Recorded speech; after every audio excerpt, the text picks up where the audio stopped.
प्रिय दर्शकों, स्वागत है आप सभी का अध्यात्म ज्योतिष में। मैं हूं आप सबके साथ आचार्य आशीष।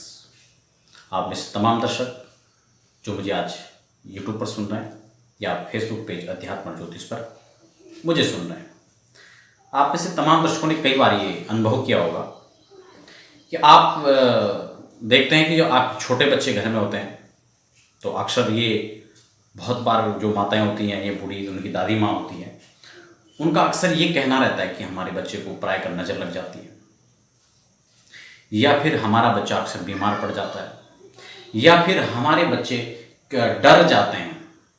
कई बार बड़ों के साथ भी होता है। वो लोग कहते हैं कोई भूत प्रेत की चपेट में आ गए, किसी ने कोई भयानक कोई ऐसी खतरनाक डरावनी बात सुना दी, बस उसी से भयभीत हो गए। तो क्या ये सब चीज़ें होती भी हैं या नहीं?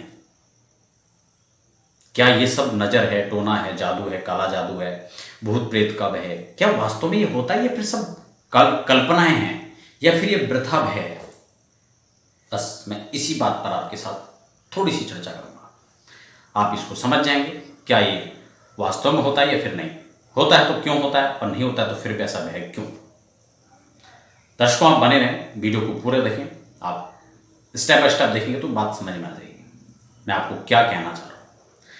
तो सबसे पहले तो हमें यह समझना होगा कि क्या भूत प्रेत आदि जो बातें हैं, क्या भूत कुछ होते भी हैं या नहीं। तो हमारे यहां कुछ भी असत्य नहीं है या कुछ भी कल्पना नहीं है।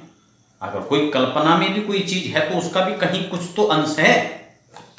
अगर मान लो मैं नीम की कल्पना कर रहा हूं, तो अगर मैंने नीम की कल्पना की है या मीठी नीम की कल्पना मैंने की है, तो ये दोनों चीजें थी, तो उसी से नीम कड़वी हो या मीठी, कल्पना से अगर मैंने कल्पना की है तो इसका कोई अंश पीछे तक था और निष्कर्ष के बाद ये चीज सामने निकल करके आई। तो हमारे यहां सब कुछ है।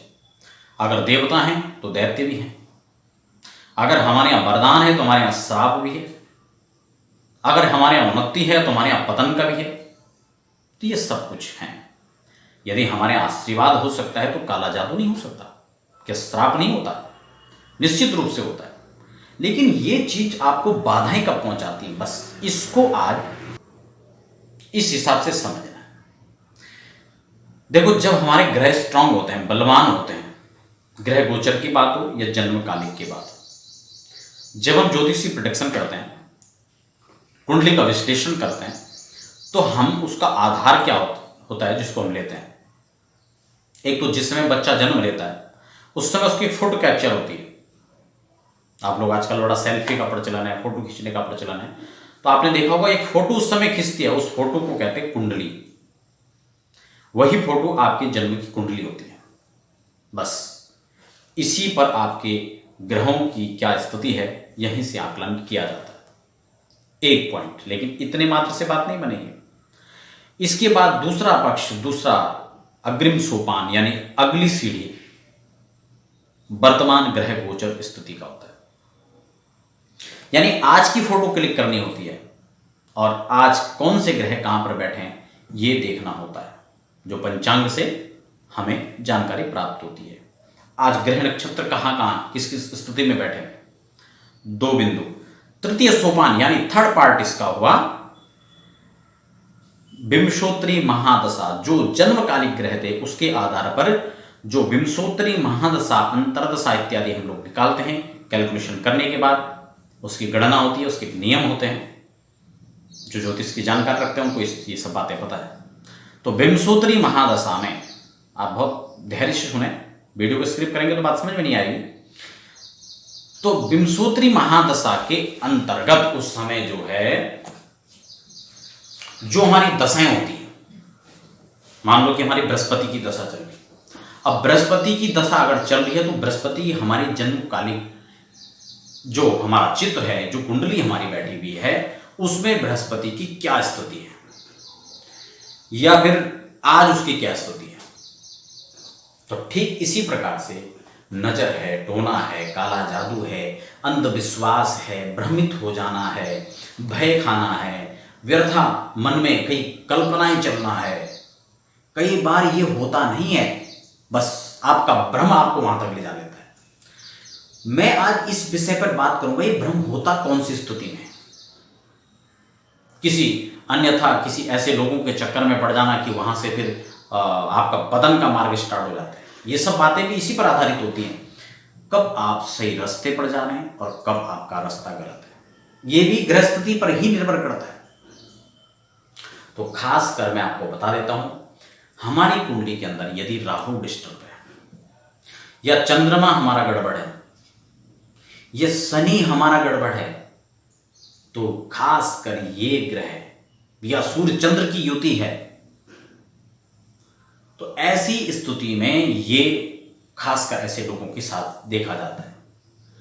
हमारे लगभग मेरे अपने जीवनकालिक अनुभव में लगभग मैं अपने 20 वर्षों का अनुसंधान आपको बताऊं, जितने समय में हमने ज्योतिष को समझा देखा है, उतने में मैं आपको ये कह सकता हूं कि प्राय बहुत बार ऐसी कुंडलियों में जब हम विश्लेषण करते हैं तो उसमें ये स्थितियां सामने आती हैं और यही बात समझ में आती है।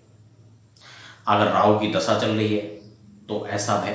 कई बार तो हम बड़े बड़े लोगों को भी ये देख लेते हैं कि बच्चों के साथ तो चलो ये बात अक्सर समझ में आती है, लेकिन बड़े लोगों के भी, खासकर यंगस्टर जो इस चीज पर बिलीव नहीं करते हैं, कई बार वो लोग भी आते हैं कि सर हमारे साथ ऐसा हो गया।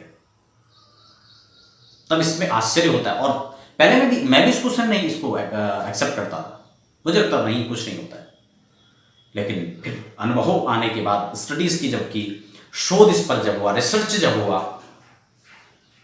तब उसके बाद ये निष्कर्ष पर आज मैं पहुंचा कि ये चीज अगर होती है, इनके पीछे रहस्य क्या होता है। अब अध्यात्म और ज्योतिष यूट्यूब चैनल पर, ये चैनल भी आप लोगों के कहने पर लाइव सेशन में हो, बहुत सारे प्रश्न जब हम पेज पर लाइव होते हैं और लोगों के सवाल उस समय हम लोग ले रहे होते हैं, तो उस समय भी बहुत बार इस प्रकार की स्थितियां बहुत सारे लोगों की कुंडलियों में आती हैं। फिर वो लोग अपनी घटना बताते हैं कि हमारे साथ ऐसा ऐसा चल रहा है, तो तब ये निष्कर्ष निकाला जाता है कि यहाँ स्थिति ये चल रही थी इसलिए आपके साथ ऐसा हुआ है। तो ये अक्सर एक बार नहीं, अनेकों बार इस प्रकार के योगों के कारण, या तो उस समय आपकी दशा। खैर, ये तो मैंने आपको कारण बता दिया। अब मैं निवारण की बात आपके साथ करता हूं। अगर ऐसी स्थिति है तो ऐसी स्थिति में हमें करना क्या चाहिए। भूत प्रेत इत्यादि का भय न बना रहे।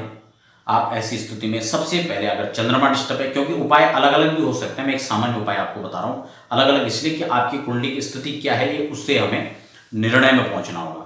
लेकिन चंद्रमा वीक होगा तो हमें चंद्रमा का उपाय करना चाहिए। चांदी धारण करनी चाहिए अच्छी मात्रा में, अच्छी चांदी को, यानी 95 वाला चांदी हमें धारण करना चाहिए। 95 वाला, यानी कभी 70% वाला चांदी हम लोग पहन लेते हैं, हम कहते हैं हमने चांदी पहनी, तो कुछ भी नहीं है। अच्छी क्वालिटी का चांदी हमें धारण करना चाहिए। चंद्रमा से संबंधित उपाय, भगवान शिव की पूजा, इस चीज से हम लोग चंद्रमा डिस्टर्ब हो तो बच सकते हैं। बच्चे का तो गले में चंद्रमा को मोती के साथ पहनाना चाहिए। अच्छा, अगर राहु का उस समय प्रकोप चल रहा है तो ऐसे में बेझिझक उसको अच्छी क्वालिटी का गोमेद उसको पहना देना चाहिए। बच्चे का हो तो उसको पैंडल में पहना दो, बड़े का हो तो आप उसको रिंग आदि में आप पहना सकते हैं। ये मेरे बहुत लंबे समय का अनुसंधान है जो मैं आपको बता रहा हूं। अनेकों बार इसका 100% रिजल्ट मैंने देखा। या फिर आप पन्ना धारण कर सकते हैं, लेकिन ये सब स्थिति कई बार जन्मांक में वो अलाउ कर रहा है या नहीं, ये इसको भी उसमें विचार किया जाता है। तो दर्शकों, ये खास वीडियो जो आपके लिए आज मैं लेकर के आया था, आपको कैसी लगी आप कमेंट जरूर करें। और क्या आपके साथ में भी ऐसी घटित होती हैं घटनाएं, तो आप उसको भी हमारे साथ शेयर करें, कब कब किस प्रकार से। और यदि आपके साथ कोई ऐसी प्रॉब्लम है तो आप इसके समाधान के लिए जो उपाय आपको बताएं आप इसको जरूर करें। आप सब बने रहें, हमारे साथ देखते रहें अध्यात्म और ज्योतिष पर महत्वपूर्ण जानकारियां, डेली पंचांग, राशिफल व अन्य। धन्यवाद।